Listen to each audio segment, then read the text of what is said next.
Hello, everyone. This is Pastor Dave. We have the second show tonight. I have a very special guest. I'm pleased to have with us today the devil.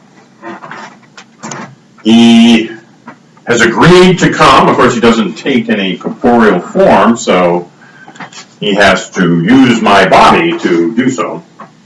But in it, we'll be able to have a discussion and have the insight from the devil about, well, all things divine, religion, spirit. He has unique insight and has been the only being that actually knew God personally, even though that didn't go so well for him. He's here to explain his situation and what he thinks of humanity and what humanity can do to bring about real change, real peace, real love. Not that he cares, because as he says, he has the best job in the world. So, how do I refer you? Just the devil? Yeah, you could just call me devil. Devil's fine. Okay. Devil, would you sort of explain your sort of philosophy about life, about God, about how you came to be here, and what you think of humanity so far? Sure, my pleasure, Pastor Dave. This is going to be a treat for me. I rarely get an opportunity to sort of say my side of the story. Well, let me assure you that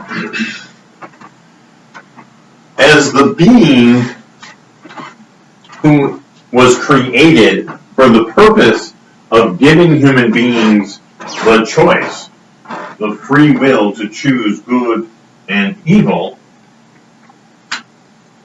my job is going along just great. Evil persists in the world with little effort from me, by the way. I just have to kick back and let human beings be human beings. Because I'll tell you, I don't think I could have thought about all the evil ways that human beings do, or what they do to each other, and how easily it is for them to slip into that state of mind. I'm not here to get them to see God. That's God's job. And it's really just an experiment for him. He just, he made a creation, he split things in two so that people would have choice, but they are given such a base nature that at least I have seen no evidence of them able to rise above that base nature and actually see the things that their spiritual leaders saw. So throughout the millennia, it hasn't really made much difference. In fact, things seem to be getting worse, not better. But that's good news for me. So, like I said, I get to live forever. I'm an immortal being here to just exist on Earth, or as long as humanity chooses to live in evil. And until human beings can choose goodness, my life is quite secure, so I have no problem with that. Well, the devil, this is really kind of a wretched way of thinking. I mean, people don't want to know that. They want to know that they're good. They want to know they can be with God. Most people who are faithful believe that they can have this relationship with God. Well, Pastor Dave, I appreciate that might be what people want, but it's only in, a sort of a state of fantasy. What people really want is what they really do. They react to the world around them. They do not have the discipline or the higher consciousness or whatever quality it is to maintain a divine life. I mean, there's few. Jesus was one of the exceptional ones. You know, he really had high hopes for human beings. He really believed that they could rise above, that he could get them to that state of the divine just doing some 4 easy steps. And, you know, personally, I think he was right. I mean, I thought he was kind of naive, you know, he's kind of stubborn, that he just insisted that human beings, but, you know, I tried to tell him the way it was, I mean, the way it is, and he wouldn't hear that. Yeah, so he's kind of a dick, you know, so, which is fine, I mean, that was his choice. He's a powerful creature, a powerful spiritual leader. He would have been one of the best, but people didn't really understand what he was talking about, and more likely, they couldn't relate to what he's talking about. Then what was Jesus talking about? What is it that he was saying that you just knew couldn't happen? Good question. Christians and others who see Christ as a spiritual leader probably think that his life, in fact, many people think he is actually, like he was in heaven when I was in heaven with God.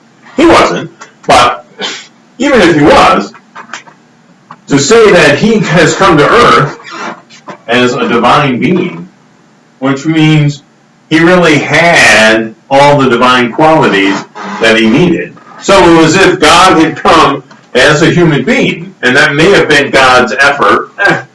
I don't think so, but we'll say it is. We'll say it doesn't matter.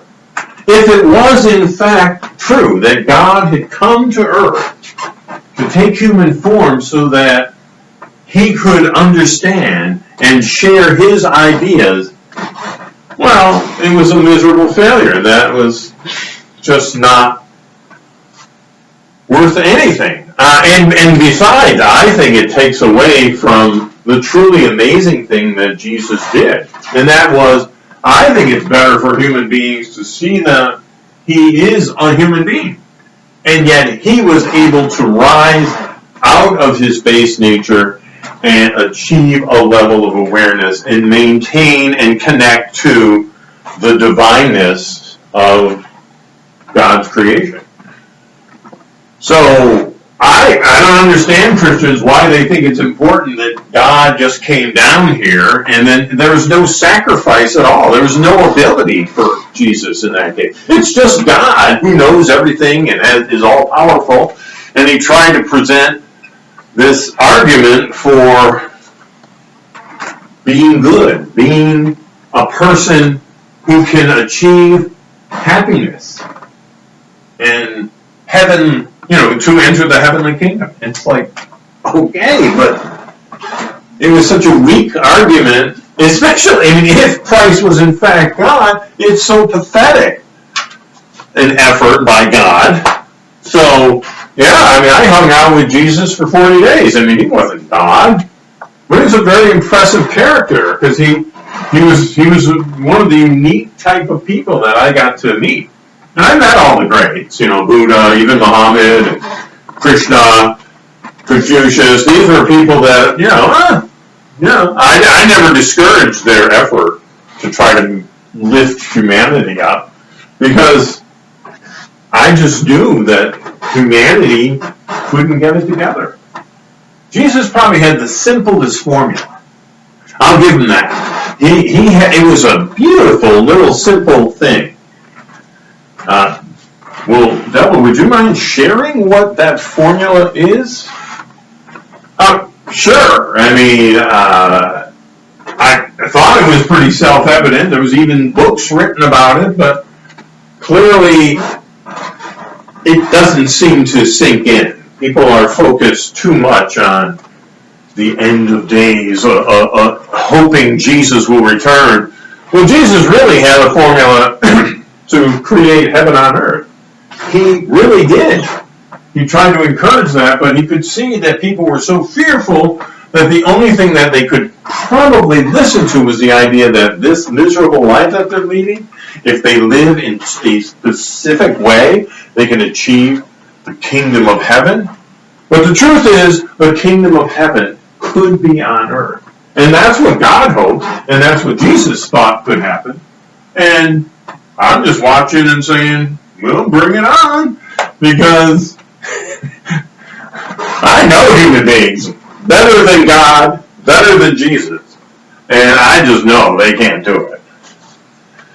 But you haven't yet, but Devil, you see, you haven't answered the question. I'm trying to figure out what is the simple quality that, or the formula that Jesus wanted to share with humans so they could have heaven on earth. Yeah, I'm sorry, I just kind of go on about it. Yeah, I'm not reluctant to say it is certainly something that I think is beautiful in its simplicity, and quite frankly, it could be achievable, but people have to do some things. The first step would be to stop judging themselves and other beings for being the base human beings that they are. So if human beings can stop feeling bad about being the beings they are, boy, that's pretty awkward. I apologize for that. That's okay. I think I understand what you're saying, Devil. So let me try to sum it up. So because human beings have this base reactionary quality, they should just sort of accept that idea or that quality. Is that right? You're saying? Yeah. That's what. This is what Jesus said, by the way. It's not what I said. But we had great conversations. It was, but the upshot of it was that for seeing yourself as the real creature you are, not this beautiful divine quality, but this almost animal-like quality that you have, that's just something that you need to accept. It is far better for you to embrace your humanity, your animal-like qualities, and just not judge yourself on it. Don't let go of the idea that you're somehow this perfect divine. Through the evolutionary reality of how human beings came into it, they've had to do quite a lot, and their base nature is what allowed them to survive, and their intellect, those things, their wits about them, to be able to survive in a very difficult environment through the millennia. So, you should actually, as human beings, be proud of that, and come to some kind of awareness that, okay, accept that's what we are, but that, I know people aren't going to accept that. I mean, just the fact that people can't even get rid of the notion that the universe and Earth is a mere 6,500 years old is what keeps them from. They can't even get through this first step because they're so fixated on what the story of creation produced, and not the reality of what happened. So they will never accept it. So based just on that, they're never going to accept themselves as this beastly quality that they had that helped them survive as a species through the eons of time. They can't. That's just too insulting to me, which is the ironic part, because Jesus saw that if you just accept your base nature, your beastly nature, you're going to get places, and just recognize, hey, the people that you live around, they're also the same kind of beastly quality. So you have to stop judging yourself for not being able to rise above your nature. So